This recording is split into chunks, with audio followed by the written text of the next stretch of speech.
વિદ્યાર્થીઓ અને વાલીઓ, ગઈકાલે 10મા રાઉન્ડનું રિઝલ્ટ ડિક્લેર થયું હતું. એમાં 3 જ સ્ટુડન્ટ હતા.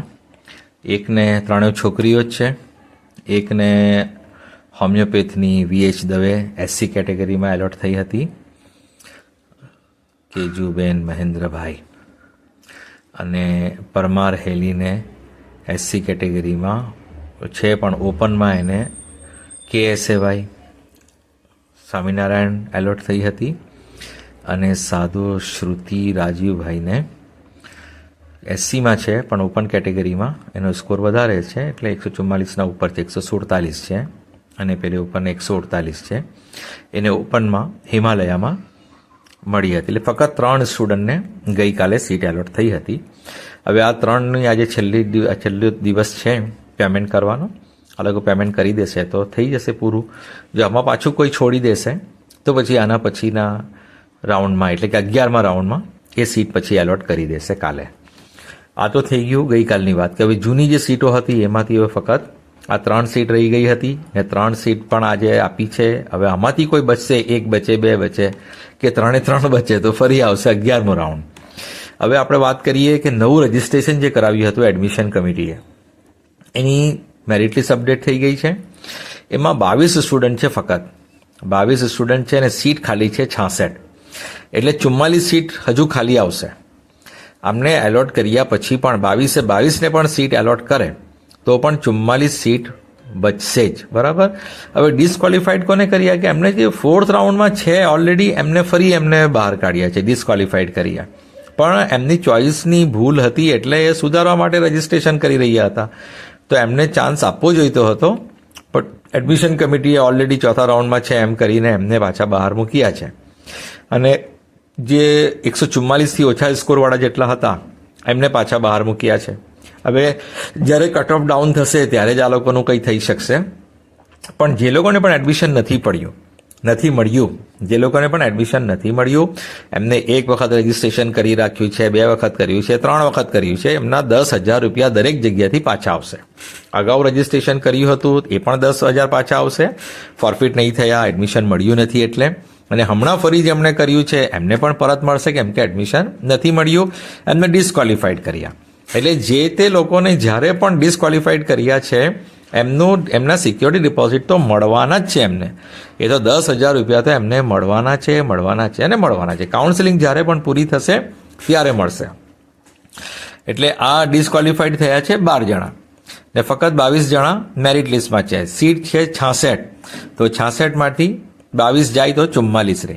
ને આમાં બી આ 66માં બી એવું લખ્યું છે કે જો બધાએ જે ચોઇસ જે છે, માની લો કે એવી કોલેજની કરી છે કે આ 22 સ્ટુડન્ટ જે છે એ 66 સીટોની 10 જ કોલેજ છે, બરાબર. તો 10 કોલેજમાં એ લોકો ચોઇસ કરશે. સીટ તો ભલે 66 છે, પણ હવે 10 કોલેજમાં કોઈ 10 કોલેજ સિલેક્ટ ના કરે.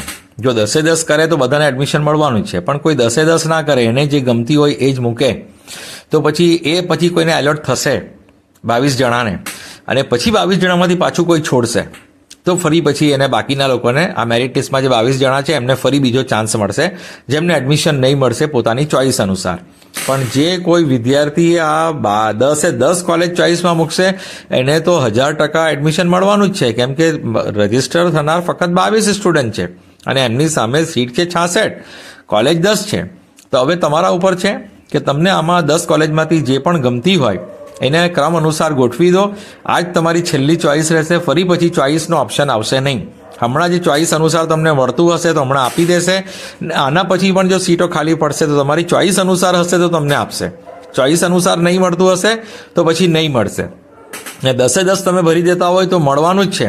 10 નહીં બી ભરતા હોય તો જો TORHM જે છે, નવી કોલેજ છે અમૃત જુનાગઢ, 22 સીટ ખાલી છે, તો એ તો મળવાની જ છે. તમે એ જો ચોઇસમાં મૂકતા હોય એ તો 22 જણા બી મૂકી દે તો બી એમને મળવાની જ છે. એવી રીતે RKHM જે છે એ 17 છે, એ પણ એને મળવાની જ છે.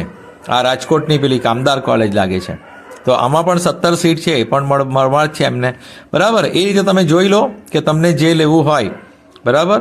એક અર્પિત પણ છે અને મોનાર્ક પણ છે. આ બધી કોલેજોમાં તમને જેમાંથી લેવું હોય, ગમતી હોય એ તમે ચોઇસ કરો. પણ હવે પછી તમને ચોઇસનો અવસર આપશે નહીં. આ રાઉન્ડમાં મળી જશે તો મળી જશે, નહીં મળે તો પછી પાછા આના પછી જો કોઈ છોડશે આ સીટો તો પાછો તમને અવસર આપશે. પણ મારો પ્રશ્ન એ છે કે 22 સ્ટુડન્ટને આપ્યા પછી પણ 44 સીટ ખાલી રહેવાની છે. એ 44 સીટ માટે બે ઓપ્શન છે કે admission committee cut off down કરીને, આયુષ મંત્રાલય કટ ઓફ ડાઉન કરીને બાકીના વિદ્યાર્થીઓને આપી દે, અથવા તો પછી કોલેજોને પરત કરી દે. તો કોલેજોથી જે લોકોને એડમિશન નથી મળ્યું એ કોલેજોથી લઈ શકે. તો આ બે ઓપ્શન છે કે આ સીટ ખરાબ નહીં થવી જોઈએ. 10 તારીખ છેલ્લી છે. આ સીટ 4.5 વર્ષ માટે ખાલી નહીં જવી જોઈએ. કોલેજનું બી નુકસાન, વિદ્યાર્થીઓને બી નુકસાન. ઘણી મહેનતથી નીટ આપતા હોય છે તો એમને એડમિશન મળી જવું જોઈએ. આ સીટો કોઈ પણ હિસાબે ખાલી નહીં રહેવી જોઈએ. તો બે ઓપ્શન છે, અથવા તો આયુષ જે છે કટ ઓફ ડાઉન કરીને બાકીના વિદ્યાર્થીઓને આપી દે, અથવા તો આ સીટો કોલેજને પરત કરી દે. તો કોલેજથી જેણે જ લેવું હોય તે કોલેજોથી લઈ શકે કે 10 ડિસેમ્બર પહેલાં તમારી આ કાર્યવાહી પૂરી થઈ જાય. કેમ કે આયુષની ડેડલાઇન 10 ડિસેમ્બર છે. 10 ડિસેમ્બર પછી એડમિશન માન્ય રહેશે નહીં. 10 ડિસેમ્બર પહેલાં એડમિશન થઈ જવું જોઈએ. આ રૂલ છે. હમણાં જે ડેટ એક્સચેન્જ થઈ છે તે 10 ડિસેમ્બર સુધીની જ છે. તો એડમિશન કમિટી કે આયુષ જે છે એ કટ ઓફ ડાઉન કરીને બધાને આપી દે 44 સીટ, અથવા તો કોલેજોને પરત કરી દે, કોલેજથી લઈ શકે બધા. ચેનલ સાથે જોડાયેલા રહેજો જેથી બધી માહિતી તમને સમયસર મળતી રહે. Thank you so much for listening, liking, subscribing and sharing.